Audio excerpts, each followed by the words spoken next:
hear me? Oh, you can now. Even I can hear me. So, we are now starting the plenary session. This is a session called Reflections on 25 Years of the Digital Divide. It makes me feel really old because I was part of it, right? So for those of you who have friends that aren't in the room, you might want to send them the hashtag because we're going to live stream this. So the hashtag is hashtag PPDD2019. And if you want to, and then tell people that we are streaming the plenary sessions at bit.ly/PPDD/live. Oh, sorry, that's not a, the L's a little bit slanted. Sorry, okay, so it's /PPDD live. Got that?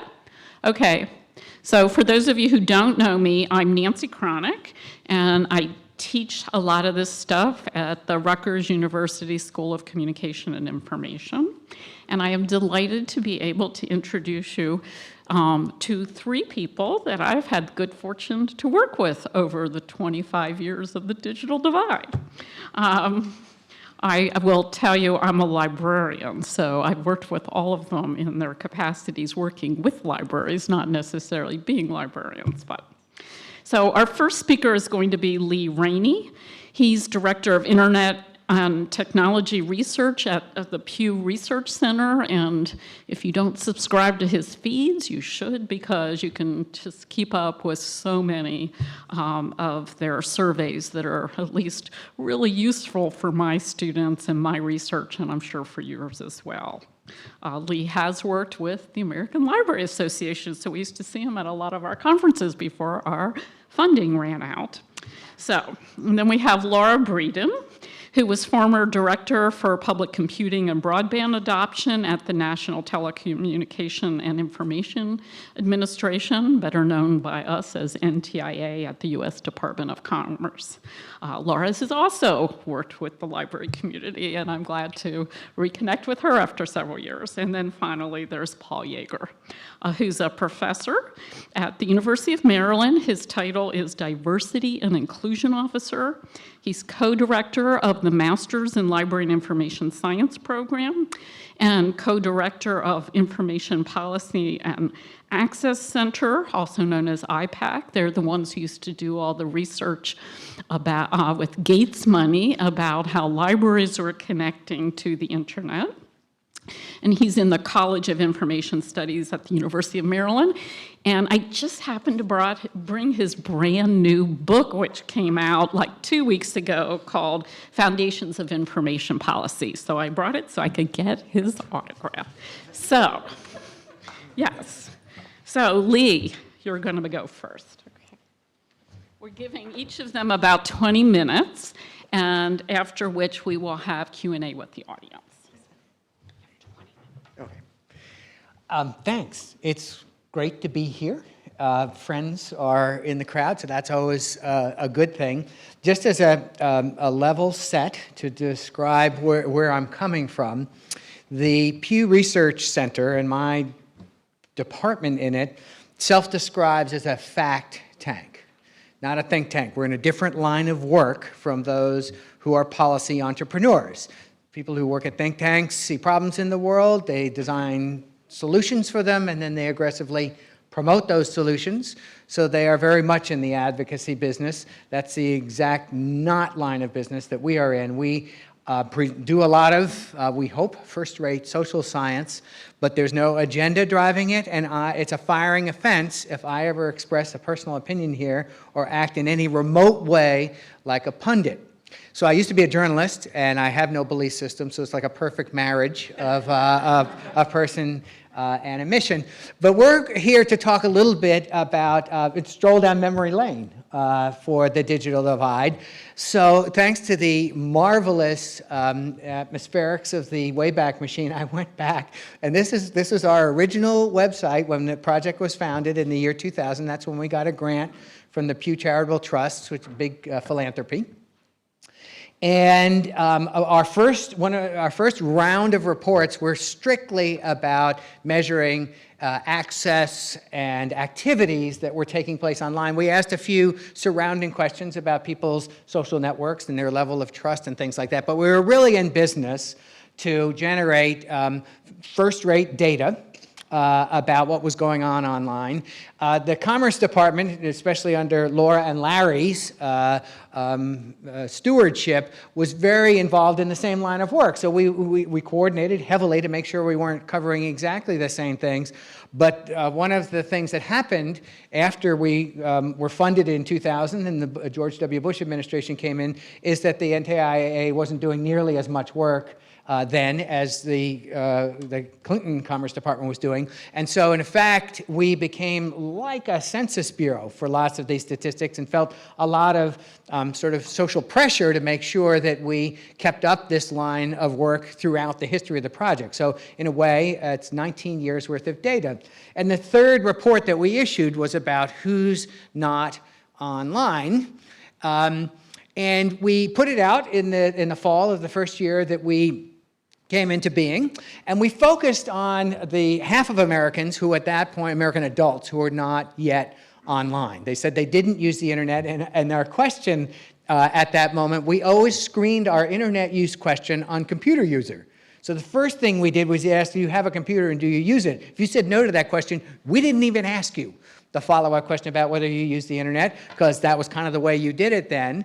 And we didn't want to waste people's times and annoy respondents in telephone polls like we did.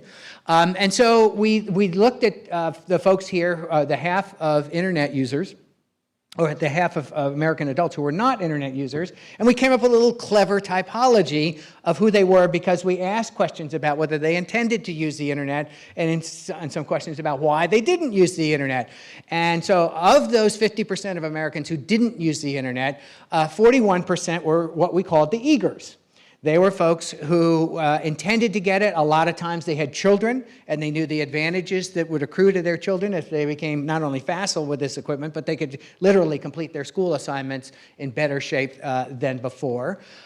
They were people who were still in the workplace, and so they were watching how the internet was rolling through workplaces and thought that they needed to keep up with it. Matter of fact, some of these eagers were people who had been internet users, but for one reason or another had stopped using the internet, often because they ran into difficult economic circumstances. They couldn't pay for their AOL subscription or couldn't get access to a computer.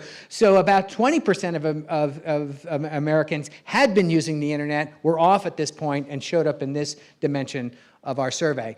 About 25% were reluctant. They said, you know, it's inevitable, I'm going to have to do this. It seems like the way the world is working. I'm not necessarily happy about it. I don't necessarily know how it's going to bring advantages to my life, but they thought that this was likely in their future. And about a third were people who said, never. I like the technology I have now. I've heard some bad things about what happens online. They gave a host of reasons, and I'll actually walk through them a little bit later. But this report was focused on people's intentions and the likely increase a little bit of the internet-sized population, as well as the reasons people weren't online. So I gave my first presentation on the digital divide in 2002. So we had a couple of years worth of data on that, and so I could show spiffy slides like this about the various dimensions of non-internet use and internet use. And what's so striking about what you're talking about here today, and what my colleague Monica Anderson talked about earlier this morning about our most recent work, is that much of the material that applied then applies now. All these numbers have shifted upward as adoption has increased, but the nature of divides, except in the case of race and ethnicity, has held true throughout this substantial growth of the internet. So in 2002, we had this trend line data where whites were more likely than blacks and Hispanics to use the internet. Now those differences have largely vanished. Starting around 2004, so about 4 or 5 years into our work, actually about a decade into Pew's overall work and looking at the internet, for a while, being black and being Hispanic was an independent predictor of non-internet use. I mean, if you were black or Hispanic, you were less likely to use the internet than white people, regardless of your socioeconomic circumstances. You were holding constant for those other attributes. That vanished around 2004, 2005, and internet use really became much more of a class story than anything to do with race or ethnicity. And right now, there's no difference between blacks and Hispanics and whites in their internet use. Education has always been a strong and powerful predictor of non-internet use. Those who have less education are less likely to be internet users. The gap here is much more substantial in the 2002 data, and it still shows up even though there's been a substantial increase in overall internet use across the board by by educational attainment. Income marches right along, basically the same with educational attainment, and household income is a very strong predictor of internet use and non-use. Those who make a lot of money or live in households that do are very likely to be internet users. Those that live in households that make less money are less likely to be internet users. But again, even the poorest families, as we measure them, those earning in households earning less than $30,000, 81% of them now use the internet. And by use the internet, we mean they literally go online in some way, shape, or form. It's not like they necessarily have access at home. It's not like they necessarily have access to a laptop or a desktop. It's just strictly we ask them, are you an internet user? Over time, our definition or our question language on internet users changed, as it has done in the Commerce Department. We used to screen on computer use. If you used a computer, you got asked a follow-up question. If you didn't have a computer, you didn't get asked. Eventually, we stopped using that as a screener, and we just asked everybody straight up, are you an internet user? That showed us some things, but when we did some testing, we also realized that some people didn't realize they were internet users when they were using email. So we asked two questions. Do you use the internet, or do you send email? And we combined the answers. If you said yes to either one of those, you got scored as an internet user. And it was usually somewhere between 4 and 8% of Americans would say no to the internet question and yes to the email question.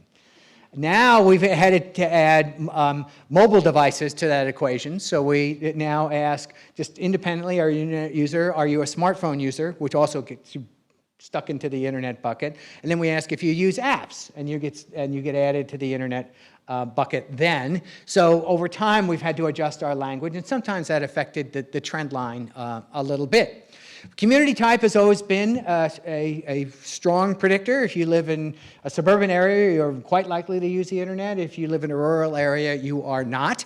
Those are the 2000 data. And here is the 2018 data, where still 3/4 of rural residents use the internet, but it's not nearly as abundant there as it is in urban and suburban spaces. Here's the generational story. Has always been a powerful one, and for digital divide conversations, has maybe been a little less noticed and a little less commented upon, although lots of people now are focused on senior citizens, age 65 and older. In the earliest days, of course, the older you were, the less likely you were to use the internet by a lot. That has changed. About 2/3 of senior citizens are now internet users. Everybody who's over 50, or actually under 65, is quite likely to be an internet user. But even among senior citizens, when we do big enough sampling that we can break them apart, if you're under 75, you're quite likely to be an internet user. You're sort of well over 3/4 of the population. It's only after age 75 when there's a steep drop-off in people who use the internet. The other thing that I said, and again, sort of a spiffy slide there, right? I was killing it then. We found other elements that were predicting non-internet use. So those with disabilities were less likely to be internet users no matter what their socioeconomic circumstances. In our phone surveys, we give people the option of taking the survey in English or Spanish. Those who are Spanish preferring, independent of all the other indicators, are less likely to be internet users. That actually is still true now, especially in broadband circumstances. Those who have lower levels of trust to this day are less likely to be internet users, although it was a much stronger predictor in that era than it is now. Those who have a low level of sense of personal efficacy. In other words, they think that what they can do in their life is change it. They think that they have the capacity to act on their own and make differences in their lives and improve their lives. That the higher that sense of self-efficacy, the more likely they were to be internet users. There are tons of ways that we looked at social engagement as a predictor of internet use. Those who had bigger networks, had more diverse networks, just were sort of more involved in social spaces, were more likely to be internet users than non-users. And there was other work that we didn't do. We didn't go march people through batteries of introversion and extroversion, but there was good work being done then that showed, at least in the early days, introverts were less likely than extroverts to use the internet. I bet you that's not nearly the case now. I remember, probably you all do too, there was a fabulous study of teenage introverts at the time that basically said they used, especially instant messaging, the same as extroverted teenagers, but they used it way differently. So they had the sort of classic narrative of their life was they didn't have a too terribly great day at school. You know, there was just all the wounds that occur in school, but they get home and get on instant messaging and find somebody else to commiserate with and to share their stories with. The extroverts, of course, were all over the place, doing everything with everyone, so their sociality was increased as well. But introverts had a sort of special way to be adapting the internet to their lives. Why weren't people online then? The roster of reasons hasn't changed much, although the proportion of them has changed a lot over the years. At that time, in 2002, about half said they were afraid of the online environment. That's what they were most worried about. Especially in focus groups, they would tell us, look, in principle, I wouldn't mind email. I see how people are using it, and I wouldn't mind browsing the web. But I know that people get attacked. I know that things are stolen from them. I know their computers are killed with the blue screen of death. I don't know how to prevent that, and so I'm not even going to try. Whatever I have now in the way of technology is working well enough for me that I don't want to invite those other risks into my home. About 40% gave a sort of generalized answer that they didn't want or didn't need the internet. Again, they were happy with the technology they had. Think of them as the late adopters in the literature on innovation adoption. They needed to be shown very direct reasons why this would bring value to their life. They weren't convinced at all, and only over time, especially as their networks developed attachments to the internet, did they finally get convinced that it was going on. A third cited the expenses of being online, both the computer costs and the subscription costs, and a fifth just didn't like computers to begin with. One of the fun things we did in those early days was we marched people through this annoyingly long battery of questions about what they did online, because that's what everybody was obsessed about. There were, as you remember the news coverage of the period, there was just this drumbeat of stories daily about people now do X on the internet, and the number of X's just kept growing and growing and growing and growing. So we wanted to contribute to that conversation. And one of the striking things we saw in our data was that people, of course, were personally adapting internet use to the things that mattered to them. So the kind of things where African Americans over-indexed on their use of the internet was way different from the kind of things where Latinos over-indexed on it. And this is just a list of the things that we were asking about and descriptions of the sort of different roster of activities that appealed to different ethnic and racial groups. And here's the story of whites compared with Asians. Whites were quite instrumental, or at least over-indexed on some of the instrumental uses of the internet, as opposed to like Latinos there who were over-indexing on cultural stuff, because it was the easiest way to get lots of cultural material that was relevant to them because it wasn't being served up by mass media. And Asian Americans were also doing a roster of different things compared with those other groups. So over time, so we're in business starting in the year 2000, and there's some precursor stuff from Pew Research even going back to the 90s. There were two other revolutions that occurred in connectivity that affected conversations about the digital divide and had this sort of same flavor about differences among people of different circumstances. The first was the broadband revolution itself. Hardly anybody had broadband at the time that we first started asking about it in 2000, and it's now grown to 2/3 of the population. We fiddled with the language over time that it accounts for some of the bumpiness blurriness in the curves there. And we're not, we didn't fact check people on whether they actually had broadband at home. There are technical definitions that the FCC uses and all sorts of stuff like that. We just depended on people to self-report whether they were paying a higher amount for internet connectivity and whether they thought they had a high-speed connection. And so that's reflected in these data. The question language held up so well over time that I think we're right about this, or certainly we got sort of the basic contours of the trends right. The big thing that broadband introduced to the world and to the digital divide conversation was that the internet moved from the dial-up era to the broadband era. In the dial-up era, it was a novelty in lots of people's lives. It wasn't critical for their work. It was kind of fun to be emailing and kind of fun to be browsing on things. But it seemed like a sidelight or a hobby for many people as opposed to something that was essential to their lives. Broadband changed that story utterly. It went from, the internet connectivity went from being a novelty to being an essential utility in people's lives. And you begin to see the conversation in the culture turning towards, is internet access a right now? Because it's so built into all the things that are central to institutional life and business life in America, as well as other aspects of the social life that just are really critical. And so that's reflected in these data, and that's why there was such a marked growth, particularly up till about the era of 2010, and of course what happened then is the Great Recession. So lots of broadband connectivity sort of leveled off then because people couldn't afford it. Of course, that is the moment that the smartphone came into the world.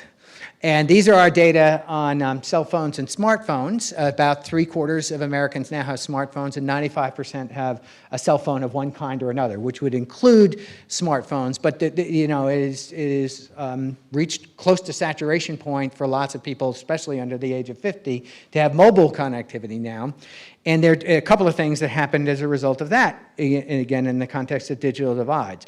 People, as Monica explained in her session earlier today, people began to think of their smartphone as their internet connection, and they didn't necessarily need broadband at home to do it. They could get the access to the things they wanted and use the tools that they wanted with this handheld device and didn't have to go through the extra expense of a broadband connection and could do it. And literally, connectivity became a body part. In the rise of the smartphone, the internet became another brain lobe and another arm and another set of other limbs and things like that. It just expanded people's life and became essentially an indispensable part of their bodies. Now, we've done work, maybe Monica showed you earlier today, I didn't see her final slide presentation. We've done work that sort of maps out the deficiencies of being a smartphone-only user. If you only use your smartphone to connect to the internet and you don't use a desktop or a laptop, there are ways in which you are in deficit. It's harder to do a job application on a smartphone. It's harder to toggle between screens when you're really doing serious research and things like that. It's harder to maintain your connectivity, so that there are drop-offs and there are data caps to worry about and things like that. So the nature of mobile connectivity is qualitatively different enough so that it's still a really important part of the divide conversation, and partly because the people who are smartphone dependent, they literally don't have a connection in any way at home. They might in the wider world, but about I think we're going to put out a report on June 13th that's going to walk through these data. But about 1 in 7 Americans now are smartphone dependent in this way, and they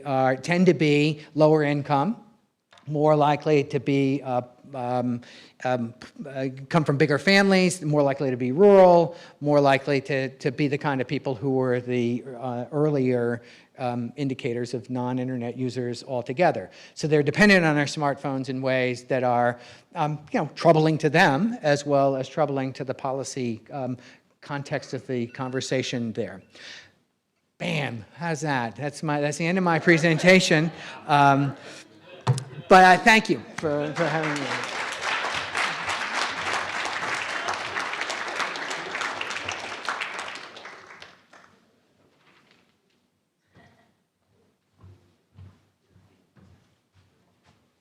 So I think the first thing for me to say is that I am retired. which means I can pretty much say whatever I want to say, which is really a nice position to be in, and nobody had to vet my slides or my remarks or any of that. So I am going to tell you a little bit about my personal history and how I got involved in all of this, and then I'm going to show you some of my personal artifacts from 1994 and 1995, artifacts that I photographed on my cell phone, which is a smartphone, and then I made into a keynote presentation using the app on my smartphone, which I then airdropped to my husband, which he then put in Dropbox so we could turn it into PowerPoint, because I don't know if Keynote would open. But anyway, it's a really sort of interesting place for me to be in, that I actually tried doing this on a smartphone. And as you will see when we get to the artifacts part, it was not that complicated. So I ended up in 1983 working at a computer company in Cambridge, Massachusetts. And I went there to work on a National Science Foundation funded project that was going to bring the internet to the rest of computer science. So the ARPANET, which was the internet of those days, was a private Defense Department network.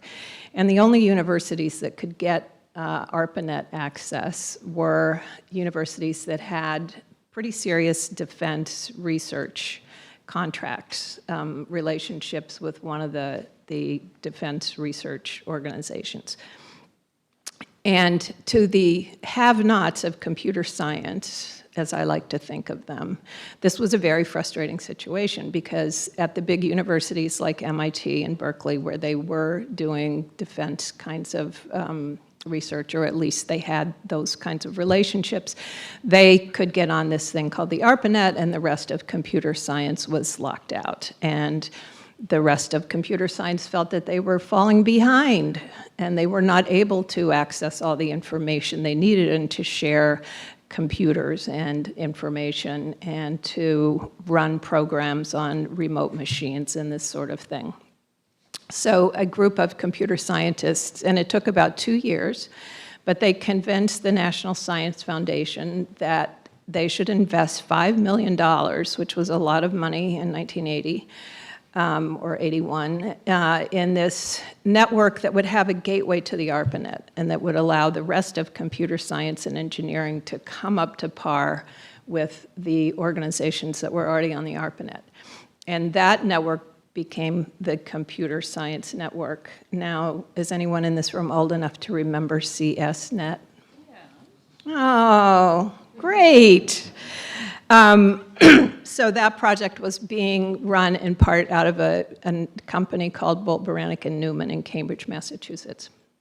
So my first job was at BBN. I was the user services liaison to the Computer Science Network. And little did I know what I was getting into. So I want to sort of set the context, because I really think of myself in a way as having worked on a digital divide before there was the digital divide.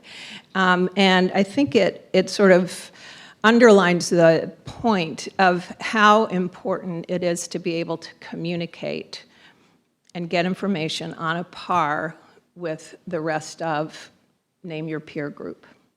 So if you're a computer scientist and it's important to you to know what's going on at another university and you can't find out as fast as your colleagues, then that's going to be greatly frustrating to you. It's frustrating enough that you're going to spend 2 years convincing the National Science Board that, yes, they should invest in this project.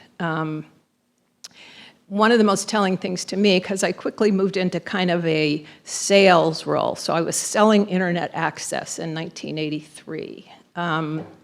And we had a sliding fee scale. I'm sure you'll appreciate this if you have ever worked in industry. The universities, if it was a small university, paid $2,500 a year in dues to CSNet. If it was a large university, it paid $5,000 a year.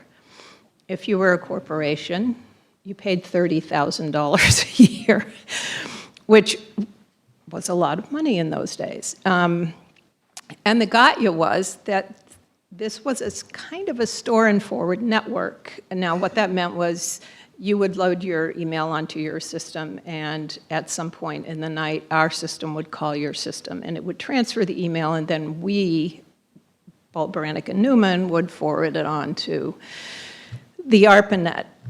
This was not broadband by any stretch of the imagination, and yet no one ever left. No one ever left this network. The corporations paid $30,000 so they could have their store and forward access, and the universities paid $5,000 or $2,500 so they could have their store and forward access. And eventually there were some other, and I won't go into those, but there were some other services that this network service provided. And again, for me, that underlines how important this is. So, and I think at an international conference like this, where we're looking not just at the United States and what are the disparities here, but globally, what does it mean to be isolated from information, which is the currency of our economy, and is critical to how all kinds of decisions are made. What does it mean to be isolated, or to have second-class citizenship or third-class citizenship? So I actually stayed at Bolt, Beranek, and Newman for 8 years, and then I left for a few years to go and run something called the Federation of American Research Networks, which was really all the regional networks that were providing access to the internet. By then, there was full access to the internet. It was no longer a store and forward kind of thing. And we were starting to turn a corner. And the corner was that this had all been very collegial and academic, and now it was the early 90s, and it was becoming more commercialized. And there were a lot of groups that wanted to be part of this network that were not academic or research or educational or library. They, you know, might have been businesses or state governments or all kinds of things. So the NSF, which, and there's a lot that's been written about the role of the National Science Foundation in all of this, but they had funded a national backbone. Anybody remember how fast the high-speed backbone was in the mid-'80s? 56 kilobits per second, yes! That was the high-speed backbone network. Very exciting. We couldn't wait to get to T1. That was really, yes, so the network was starting to feel the tension between sort of public purposes or academic and educational purposes and commercial use, because it turned out that having better access to information and to people who you might sell things to was really valuable to a lot of kinds of organizations. So I became the director of this Federation of American Research Networks, and this will bring us up to 1994, and I will see if I can do the first slide. Oh, I never know which one is forward and which one is back. Okay, so here it is, Business Week, 1994, the internet will change the way you do business. So there is a lot of pressure now. The internet is becoming more and more commercialized. Some of these regional networks that were providing access to the backbone are turning into for-profit businesses. People are leaving academia to start businesses and become wealthy, and that's a whole other story that a lot has been written about. So there's a lot of interest and a lot of pressure, and the internet is on the front of Business Week. So And we're running this little association of regional networks, but we can see this coming. And in particular, once Clinton and Gore are elected, we know that there's going to be a lot of interest in the information superhighway, because that's been on Al Gore's mind for a long time. So we decided that in order to explain this thing called the internet, there needed to be a book of stories, because stories are the way to get the word across. So we decided there had to be one from every state, because that's how politics work, right? You have to be able to look up your state. So we launched a project to collect one story from every state about how people were using the internet. Now, we were doing this in 1993. This book was published in 1994. The first really commercial browser didn't debut until 1994. So what people were doing in 1993 with the internet was pretty basic. And I think I have a slide with, right, so here are some students from Idaho who were going out into the field and collecting data, and then they're going home to a computer, and then they're uploading it somehow, and then it's getting sent to another computer. And that's very exciting. And, you know, I mean, we look back on this and we think, really?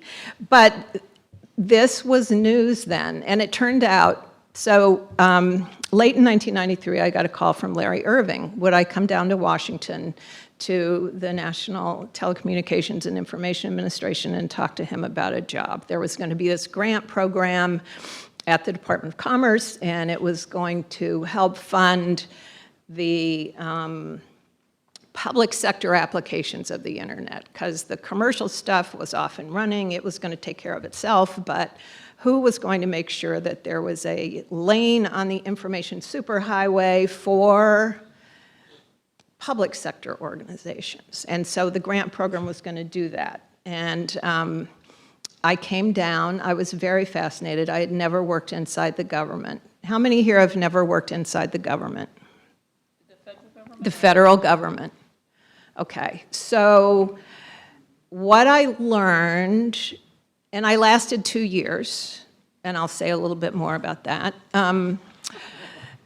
Because by then I was in my early 40s. I had been working with, you know, research universities. I had worked in a high-tech company.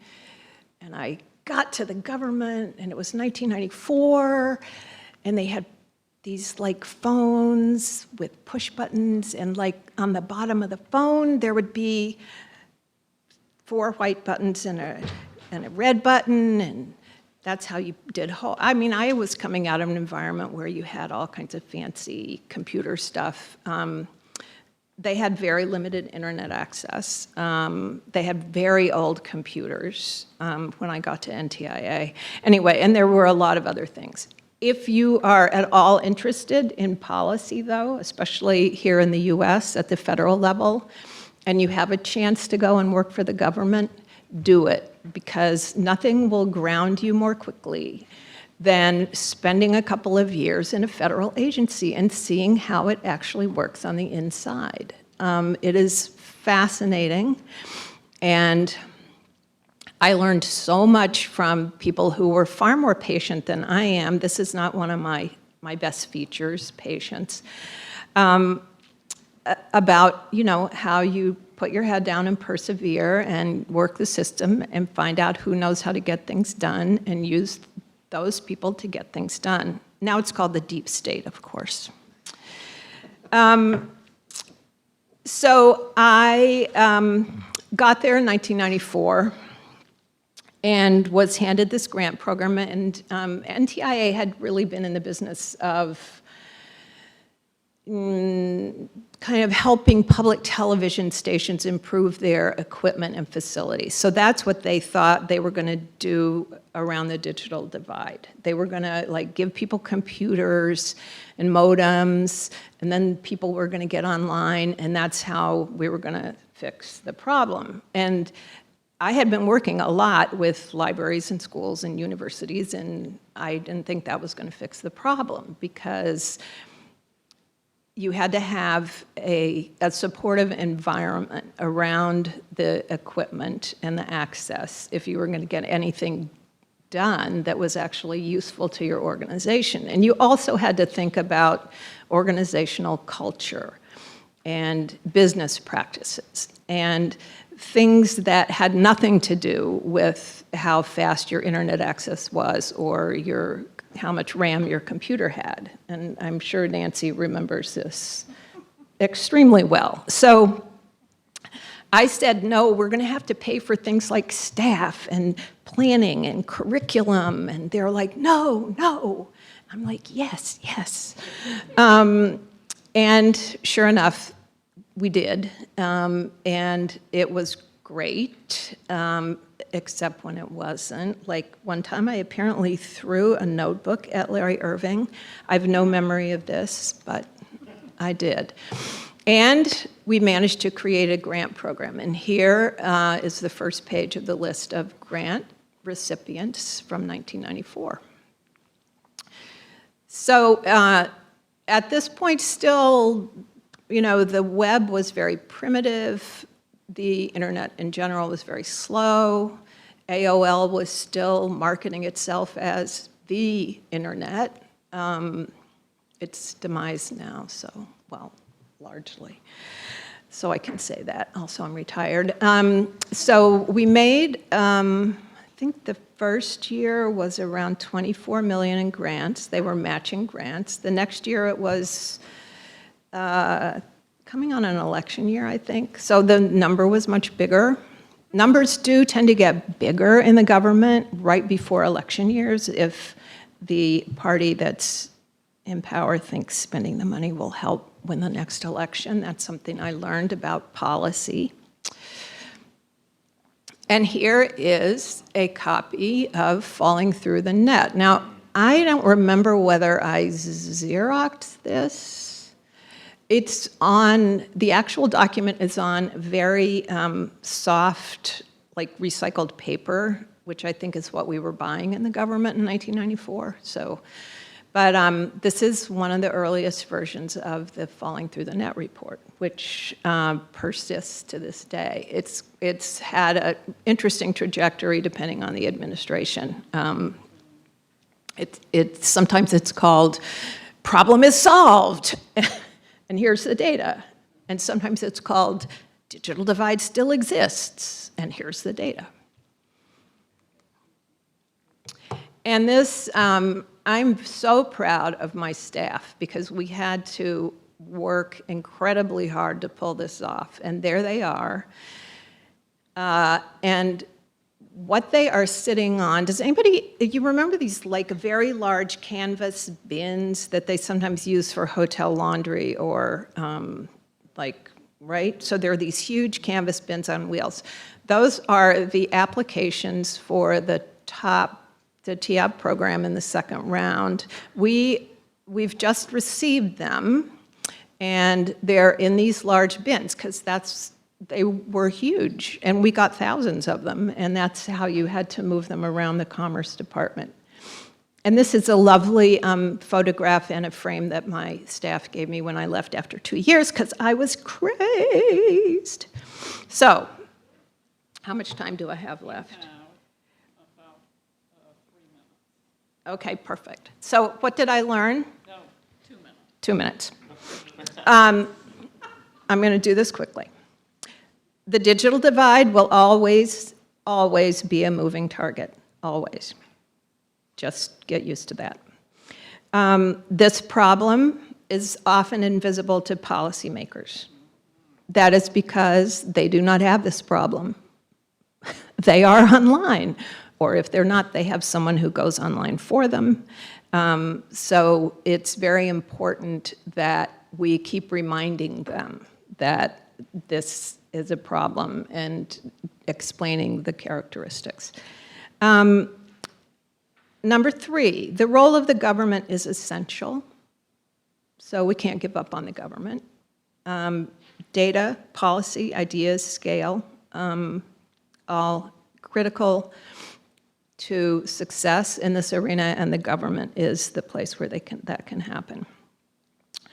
The people who do the work of bridging the digital divide are risk takers and social entrepreneurs, and it is very satisfying to work with them, and that is why I am still doing it as the chair of the board of the National Digital Inclusion Alliance. I want to, oh, okay. Well, and this is important because it's a nod of appreciation to libraries. Libraries have been there through thick and thin with all of this, and they are a community institution that takes access to information very seriously. So if you have not made friends with your local librarian, do that. And remember that libraries don't just automatically get a big bunch of tax money to do their work. Their funding comes from a lot of different places, and it is not secure in many cases. Give up on foundations. They are not going to solve this problem. There are a few foundations that, you know, I mean, Pew is great because they are committed to the data issue. Ben is great, they're an operating foundation. Mozilla, yes, we need Mozilla, but is that, no, that's yours. And finally, in DC, ideas that appear to be dead have a way of coming back to life. Some of these ideas are zombie ideas, like, let's get rid of the Department of Education. That is The Walking Dead. But some of these ideas are very worthwhile ideas, and it may seem hopeless to you, but I can tell you that probably somewhere in some corner of the Capitol, a legislative aide is watering that little seed right now. So don't give up on your ideas. Thank you.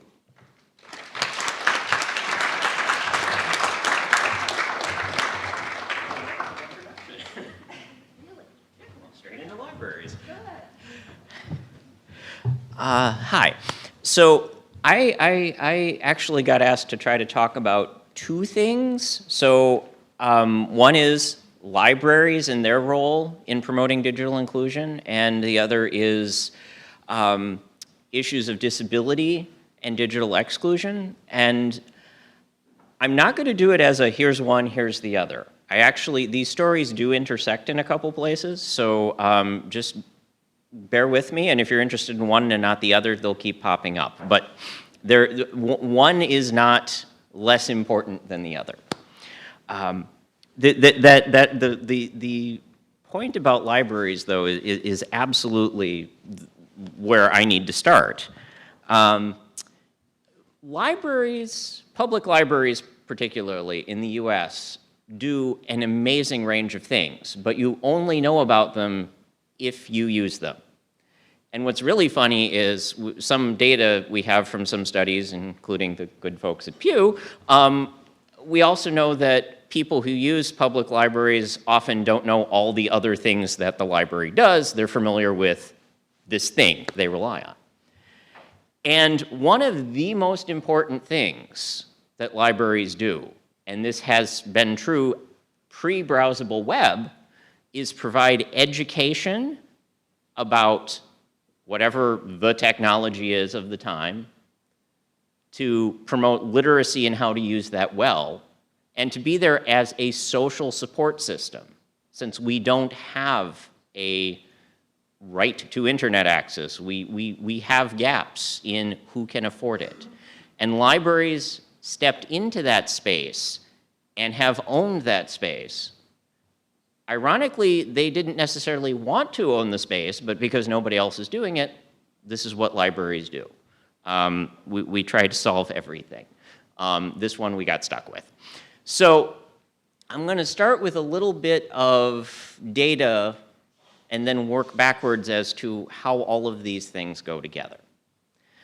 So with public libraries now, and this has been true for quite a few years, pretty much all of them provide, and when I say pretty much, we're talking 99 point something, something, something. It's always just like 0.03 because apparently somewhere there's a library in Montana who's holding out and thinks this is a fad or something. But Every public library pretty much is providing free public internet access. It is providing free Wi-Fi access. It is providing access to subscription databases. It is providing free online homework help. It is teaching classes. It is teaching classes not just on how do you use the things, but how do you use them well? How do you do many specific types of things with, you know, whether it's introduction to Word or surfing the web to higher end things. In 2/3 of communities in the US, the public library is the only spot where people can go for internet access without having to pay for it. They are literally the safety net. And we know from research that the people who most rely on the public library for internet access come from several different spaces. One is the people who have insufficient access. And that could range from a really bad connection, a bunch of people in the house all fighting over one machine, or the thing that was mentioned earlier about, I only have a mobile device. It can be people who have no access, because those still exist. And it can be people who have access but aren't comfortable using it for the reason why they're there. So you may be fine sending emails and going on Facebook, but you have to apply to something for a government agency. You then want help. And oftentimes that's where libraries come in. It's people who have internet access, who use it, but who want help with something in particular. And you see, like a few years ago when the Affordable Care Act came about, libraries played an enormous role in some states in helping people get enrolled, helping them have the access they needed to get enrolled. In some states they couldn't because a few actually passed state laws to prevent public employees from helping people sign up for, yeah. You can probably guess which ones. So that is where we are with public libraries. But they got really big into the internet before it was browsable. And Nancy mentioned at the beginning the public libraries and the internet studies. Those were started in the early 90s by Chuck McClure, John Berteau, and Doug Zweizig at Syracuse University. And at the time, originally they were finding out in how many communities were libraries hosting bulletin board sites and helping people learn how to use Gopher and other things that I don't even know what they are when I look back at the studies. Libraries were really drawn to this as a contribution. Because why do you build a library? You build it because you want to teach people, to give people resources, to make them information literate in some way or another. And so pre-digital anything, this is the business of libraries, is helping people learn how to read, how to use the materials they have, to become empowered to learn. So the digital environment was a very natural extension of this. And this is where the two topics intersect. Because libraries also have been at the vanguard of introducing new materials for populations that have limited access, long before digital anything existed. And so there's a session next about disability issues, so I won't dwell too much on the panoply of issues there with disability access right now. But in this context, it's worth keeping in mind that people with disabilities now basically top every category you don't want to win in terms of technology access. Least likely to not only have employment, but also least likely to have home internet, least likely to, there's disability in the US tops a whole bunch of categories that are things you do not want to be winning. And so public libraries historically were the first social institution to treat people with disabilities as people. There are libraries in the US that have had collections in alternate formats for more than 150 years. Obviously, those formats have changed. For some perspective, people with disabilities in the US first gained civil rights in the 1970s. So that puts your older libraries more than 100 years ahead of the federal government. So disability, patrons with disabilities were actually welcomed in libraries long, long before any other social institution welcomed them. And that is also how these things are a continuity. The idea of wanting people to be included in information is a value that goes to wanting everyone to be included in information. And so libraries have a long history of pulling in, when there's a new technology, hey, let's try that. And so if you look back in our literature, there are debates on how do we incorporate phonographs from the 1910s. And pretty much any new technology, libraries went through some convolutions of what can we do with this? Should we do that? Oh yeah, what the heck? And so that made libraries a very obvious group of people who would be excited about even the earliest versions of the internet. Now, where this gets complicated for libraries is we weren't the only ones who realized this. So by the time you get to the year 2001, 2002-ish, state governments who were really unhappy about having to put all this stuff online and then answer your emails about it, started doing the wonderful thing of putting on websites little notices like, if you have questions about anything on this site, go to your local public library. And of course, public librarians were not warned about this, and this was exciting as this started. As with so many good legislative ideas at the state level, this one came from Florida and then sort of migrated elsewhere. So governments realized, hey, we've got these community resources. We don't really pay much money to support them. Other people do, but we can get them doing stuff for us. And so the federal government got into this too, and you see that with the Medicare Part D sign up about 10 years ago, the Affordable Care Act, big events like that, where whatever gaps there are in access, whatever gaps there are in literacy, governments, federal, state, even sometimes local, just assume, well, the libraries will fix it.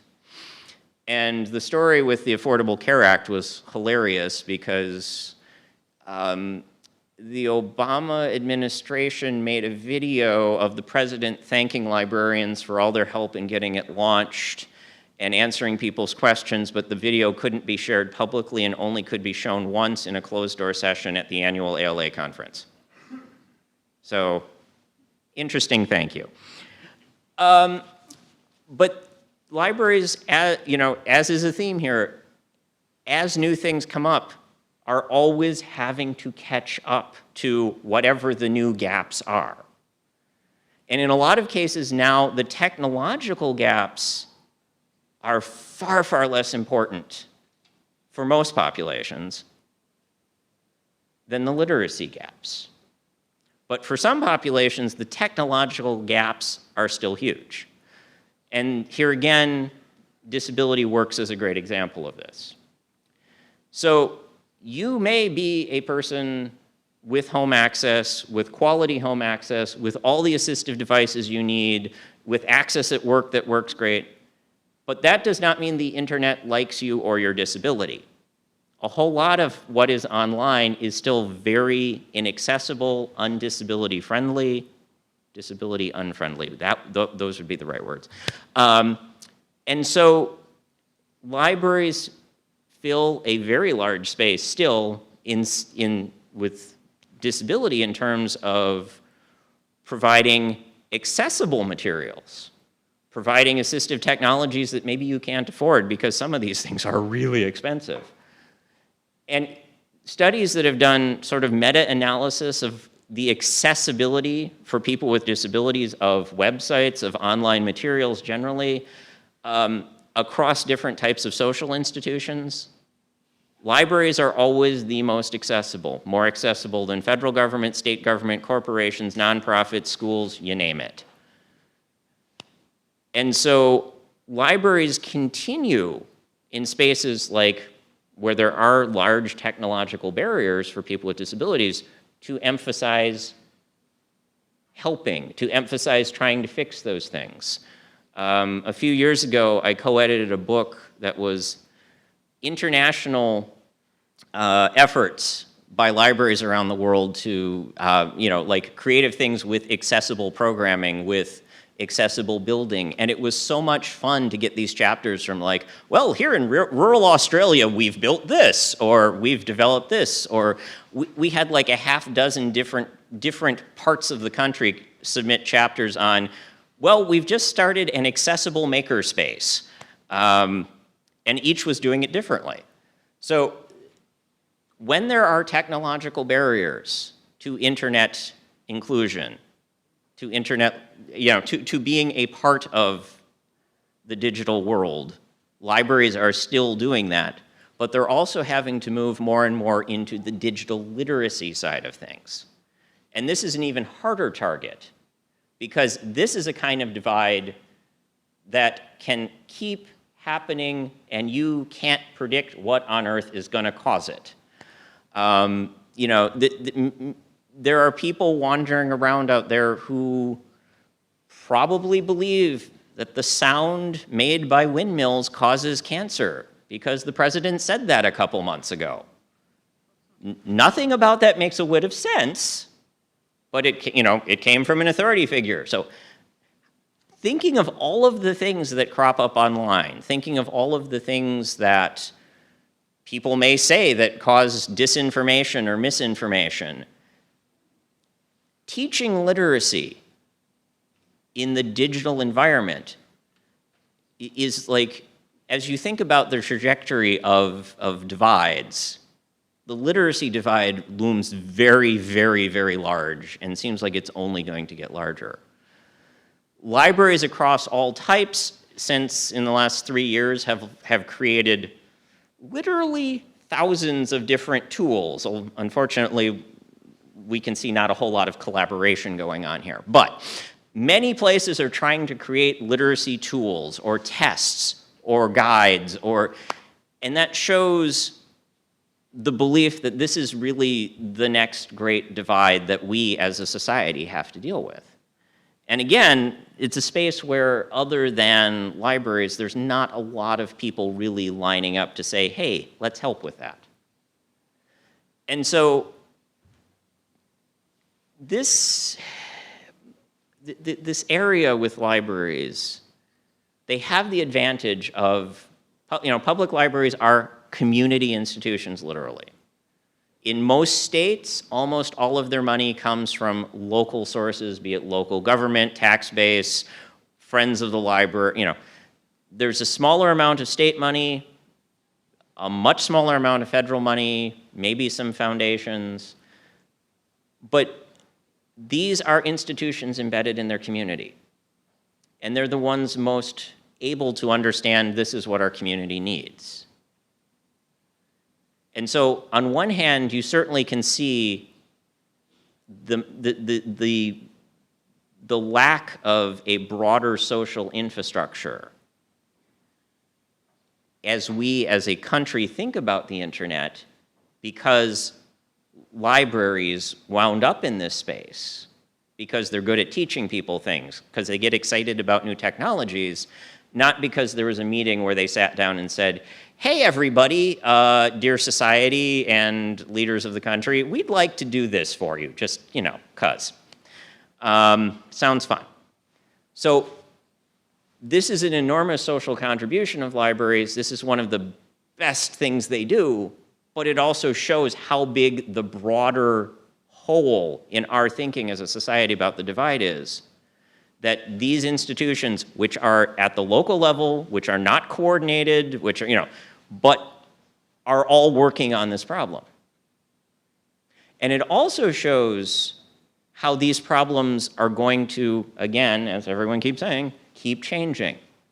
A few years ago, a lot of school systems hit upon this brilliant idea. I assume it was a new company who was selling this, but these resource management systems for schools where all your assignments were online, all your grades were online, all your communication with your kid's teacher was online, everything was turned in online, all your readings were online, and suddenly there was a huge spike in whenever a school system would adopt this in the local public libraries of kids needing lots more computer time.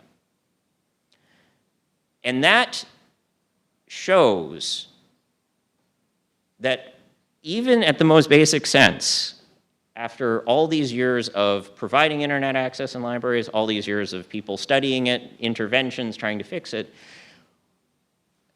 the internet access in most libraries is so heavily used that when you have a jump of anything that wasn't planned for, say school kids who don't have great access at home suddenly needing to do lots more time on the computers, or Medicare saying, hey, seniors, go online, sign up for your new prescription plan.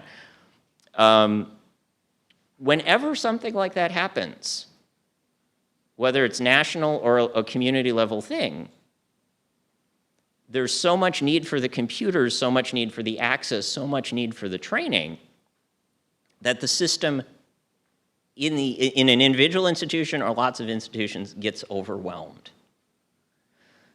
So these needs haven't gone away. They've gotten more complicated. They've added dimensions like literacy gaps. Libraries, of course, are not giving up on this. They're always going to be working on this. It's one of the biggest things that most libraries spend their time and resources and money on. But it also really, in the end, points to, a quarter century into the browsable web, there's still some really big things missing socially in terms of how we think about how do we make this equitable.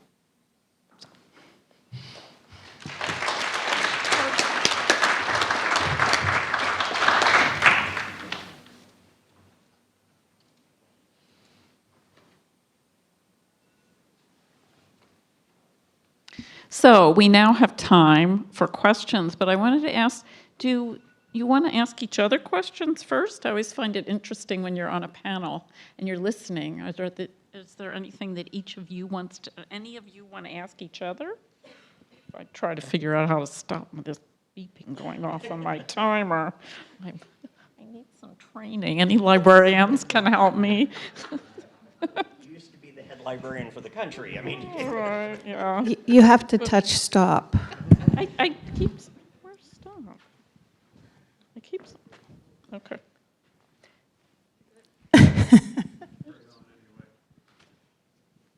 So, I'll ask Paul, just because we have wrestled with this question about the role of libraries in the future, sort of above and beyond technology. So in addition to public demands for access, computers, Wi-Fi, training, learning, one of the striking things that's happened is the demand for other kinds of services, like adult programming, ESL, help for veterans, training for small businesses and things like that. Those demands have gone up too. And I wonder what you see among librarians as they wrestle with this. Where does the tech stuff, the digital tech stuff, stand in comparison with the other sort of use of the space and conception of the library as a public space? Microphone. Thank you. In a lot of times, they're intersecting at this point. So I can only think of this in terms of like examples of actual systems doing amazing things. But Hartford in Connecticut, their system, they, about 15 or so years ago, realized that their community was changing enormously. Huge number of immigrants were coming to the area, and they put their focus on becoming the community immigration center for helping people get applications, do paperwork, submissions, so that's all computer-based. But you could take the citizenship test there. You were sworn as a new citizen there. There were resources for, they amped up the resources for new members of the community. But in all of those parts, the technology is part of it. At a more local, no, we're not in Maryland. I'm sorry, but nearby. I spend too much time in Maryland, I guess. There's in Carroll County in Maryland. They decided to become, as they were losing local businesses, as they were having people leave the county, they decided to become the public library as community business hub. And so again, lots of technological resources, lots of assistance. They became like intentionally local infrastructure for small businesses, so you could have your business and then come to the library to actually do the I need more broadband capacity kind of stuff. So as community institutions are finding really specific community needs, the beautiful thing is a lot of times the reliance on the internet and the need to have all that stuff actually feeds into the ability to help in more specific spaces. The hard part is just, in any community, there's so many more needs that the library wants to fill than they can.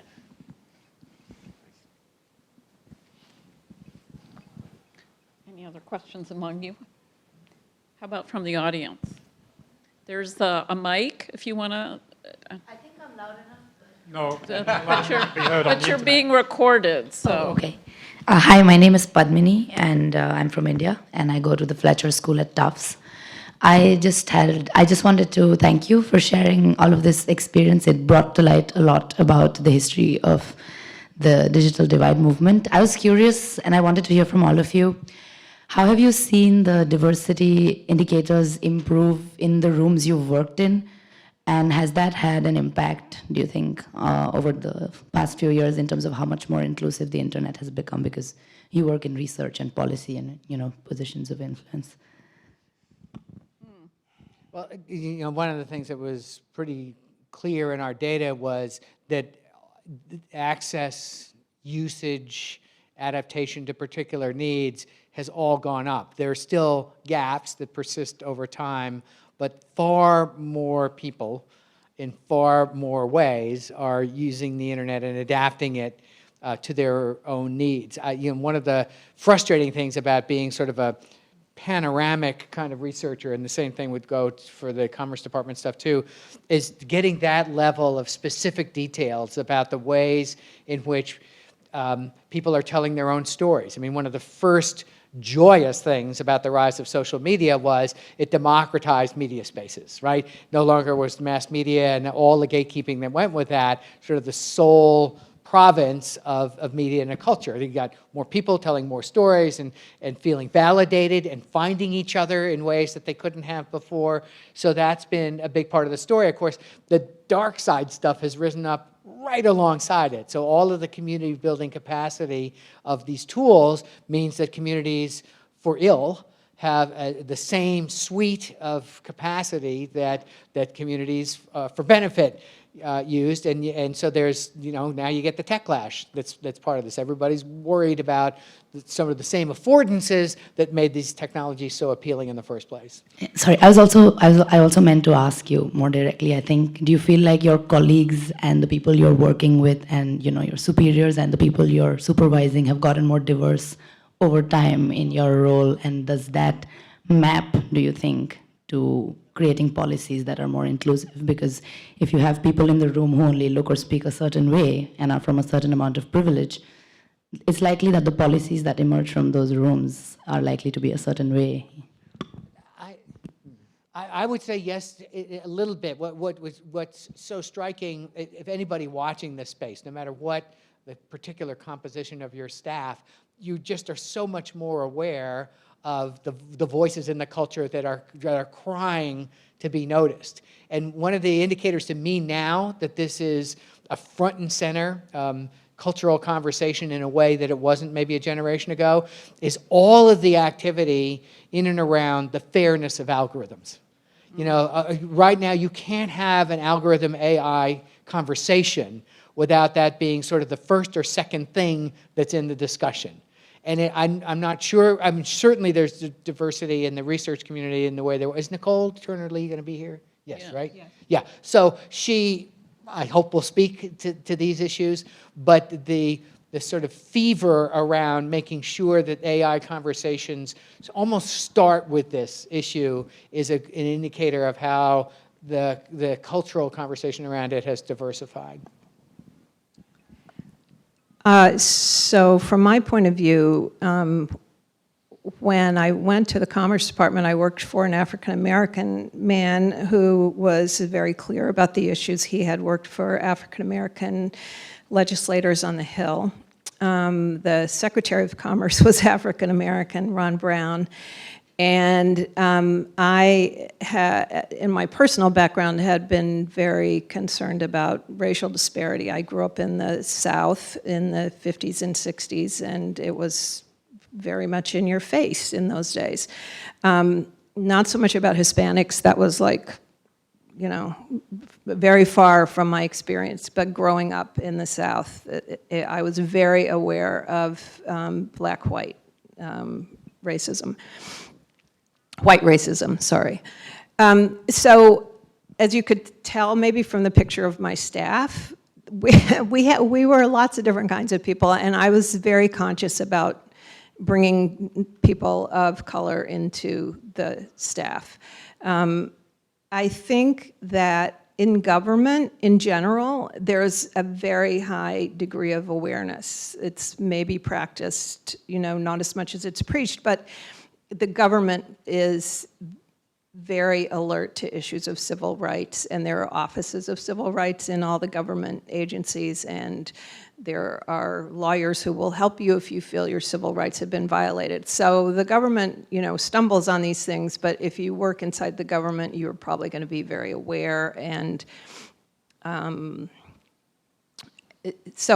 think that was part of my first round in government. And then I went back in, I didn't talk about this, but I went back into the government during the Obama administration to work on the Recovery Act. And that was a little bit different because we had to staff up really quickly because it was like, hurry up and get the money out so the country doesn't fall off a cliff.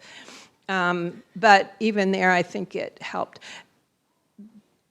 Yes, having the right people in the room makes a difference, but I think there are two parts to that. I think having people of color in the room always changes the dynamics. That's what I see as a white person. But I think also just having somebody who's committed to the issues in the room makes a difference, and you really need both of those things.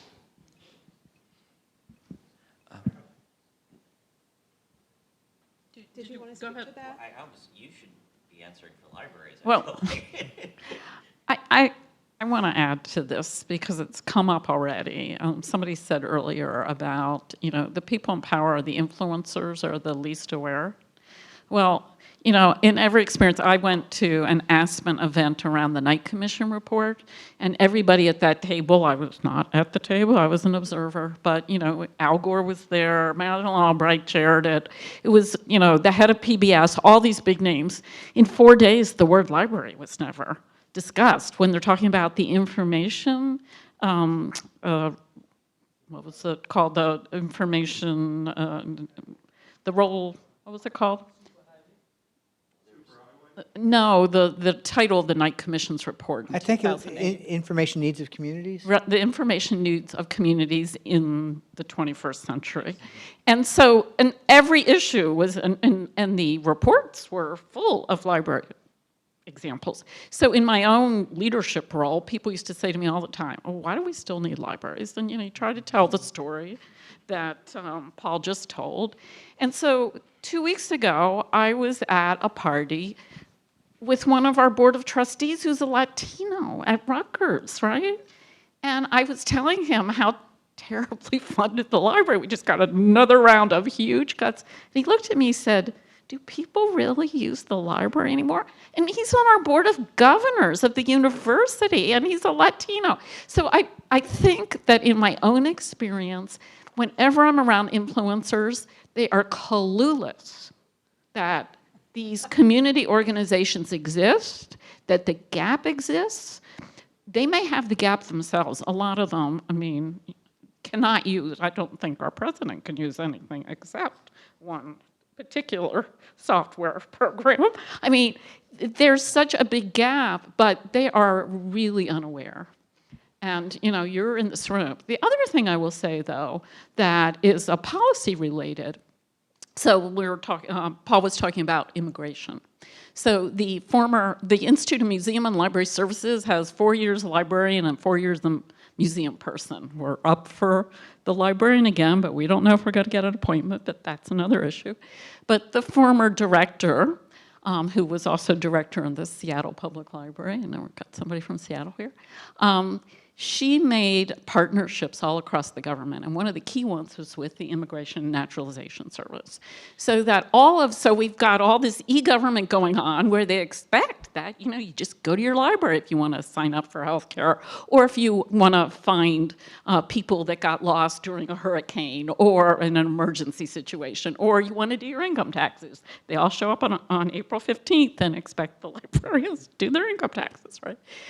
So she developed all these partnerships across the federal government, and I think that's one of the key ways for all of this work to happen better. We talked about this in the health session earlier, is that there's so many different sectors that have a place in this discourse, and it's up to us, I think, to make the kind of partnerships that are gonna make people work together more for the betterment of the community, not for promoting their own organization.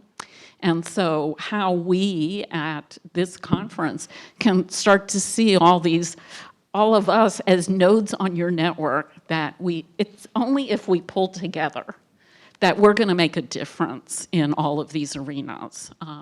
And you know, I gave up. I just wrote an afterword for Paul's book, and I gave up on policymaking in the federal government. It's not happening anymore. So if we don't do it, it's not going to be done. So I think this is up to us, and the more we work together collectively, the more powerful our impact's going to be.